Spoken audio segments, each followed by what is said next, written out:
Welcome back to my YouTube channel. यदि channel पे नए हैं तो चैनल को सब्सक्राइब कर लीजिए और बेल आइकन दबाना गलती से भी मत भूलना। ये वीडियो सिर्फ और सिर्फ एजुकेशनल पर्पज है, ना हम कोई स्टॉक खरीदने की सलाह देते हो ना ही बेचने की। आज 5 सितंबर 2025 है, दिन है फ्राइडे का। मार्केट खुलेगा मंडे को।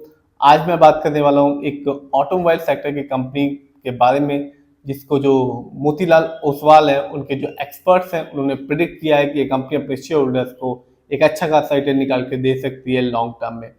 आफ्टर जीएसटी रिफॉर्म के बाद हर कोई जानता है कि जो ऑटोमोबाइल सेक्टर की कंपनियां हैं, उनका जो टैक्स स्लैब था वो कम हो चुका है, 28% से घट के 18% हो चुका है।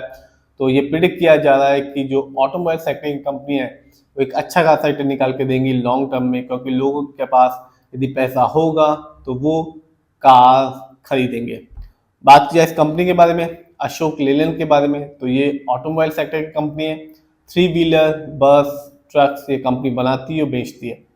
आज की बात करें तो आज 5 सितंबर 2025 को इस कंपनी का जो शेयर प्राइस है वो है 130 रुपीज़, और आज इस कंपनी ने अपने शेयर होल्डर्स को 2.33% का रिटर्न निकाल कर दिया।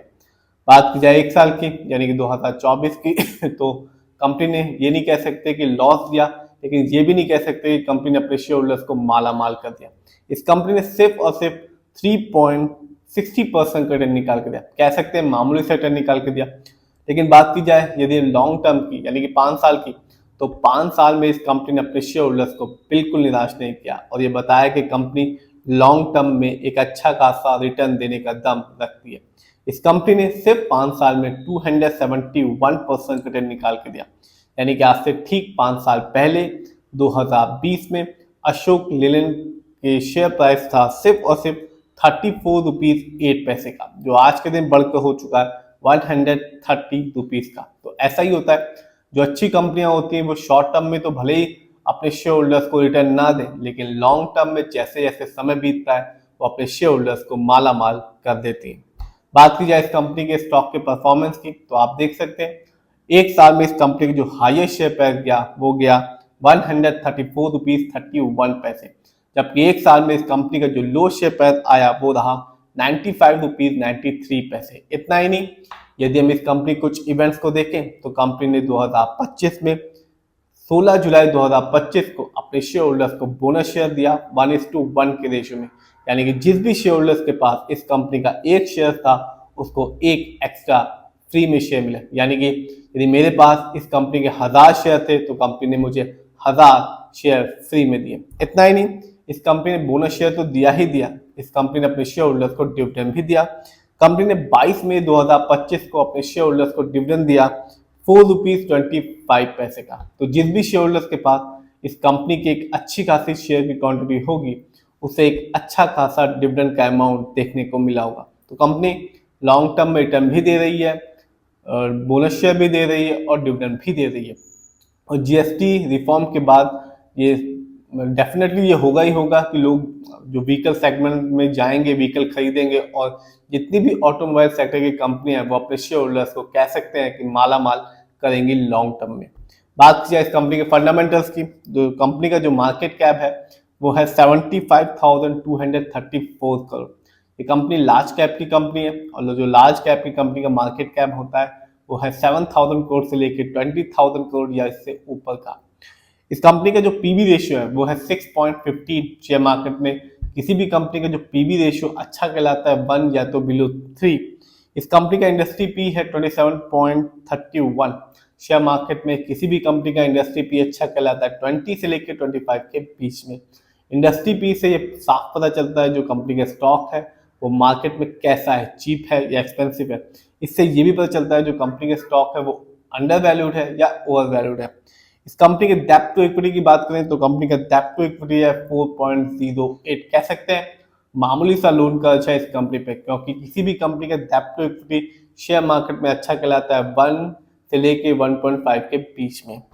इस कंपनी का आरओई यानी कि रिटर्न ऑन इक्विटी है 25.40%। शेयर मार्केट में किसी भी कंपनी का आरओई अच्छा कहलाता है 15% से लेकर 20% के बीच में। आरओई का मतलब ये होता है कि जो पैसा शेयर होल्डर ने कंपनी को दिया है, कंपनी ने उस पैसे को कैसे यूटिलाइज किया है। जब भी आप किसी कंपनी का आरओई को हाई देखेंगे या पॉजिटिव देखेंगे, जैसा कि अशोक लेलैंड का है, तो साफ बताया कि कंपनी हमारे पैसे को सही से इस्तेमाल कर रही है, यूटिलाइज कर रही है, जिससे लॉन्ग टर्म में एक शेयर होल्डर्स को एक अच्छा खासा रिटर्न देखने को मिलता है। जब भी यदि कंपनी का आरओई कम होता है, नेगेटिव होता है, तो साफ बताता है कि कंपनी हमारे पैसे को सही से इस्तेमाल नहीं कर रही, जिससे लॉन्ग टर्म में रिटर्न पाने की संभावना कम हो जाती है। इस कंपनी का ईपीएस टीटीएम है 5.46। शेयर मार्केट में किसी भी कंपनी का ईपीएस टीटीएम अच्छा कहलाता है 80 और से ज़्यादा का।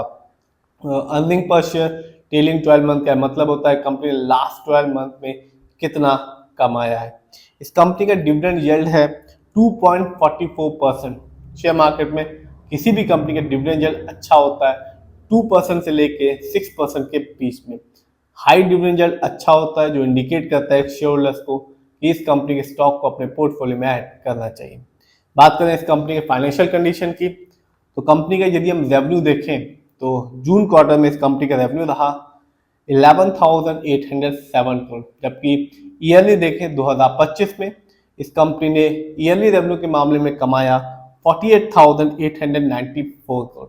बात की जाए प्रॉफिट की, तो कंपनी का जून क्वार्टर में प्रॉफिट रहा 658 करोड़, जबकि 2025 में इस कंपनी ने ईयरली प्रॉफिट के मामले में कमाया 3,383 करोड़। जानते हैं इस कंपनी के नेटवर्थ को, तो 2025 में जो साल अभी चल रहा है, अभी तक इस कंपनी का जो नेटवर्थ रहा 15,845 करोड़। बात करते हैं इस कंपनी के शेयर होल्डिंग पैटर्न की, तो साफ देख सकते हैं आप इस कंपनी में जो प्रमोटर है, यानी कि इस कंपनी के जो ओनर्स हैं, उनका पैसा अपनी कंपनी में सबसे ज्यादा लगा हुआ है, जिसका परसेंटेज है 51.52% का। जबकि दूसरे नंबर पर आता है FII यानी कि विदेशी निवेशक, जिनका पैसा इस कंपनी में लगा हुआ है 24.02% का। जबकि तीसरे नंबर पर आता है रिटेल्स एंड अदर, यानी कि हम लोग का पैसा इस कंपनी में लगा हुआ है 10.85% का। तो ये कंपनी ऑटोमोबाइल सेक्टर की कंपनी है और जीएसटी रिफॉर्म के बाद ऑटोमोबाइल सेक्टर का जो रेट है वो कम हो चुका है, 28% से गिर के गवर्नमेंट ऑफ इंडिया ने 18% कर दिया है, जिसकी वजह से हर ऑटोमोबाइल सेक्टर को की कंपनी एक अच्छा खासा रिटर्न निकालने का दम रखती है लॉन्ग टर्म में, यदि उनका फाइनेंशियल शेयर होल्डिंग पैटर्न और फंडामेंटल अच्छा खासा है तो। और अशोक लेलैंड तो एक अच्छी कंपनी है, फिर भी जिस भी कंपनी के शेयर में आप इन्वेस्ट करें, खुद रिसर्च करें, एनालाइज करें, अपने फाइनेंशियल एडवाइजर की राय लें, फिर ही अपने पैसे को शेयर मार्केट में लगाएं।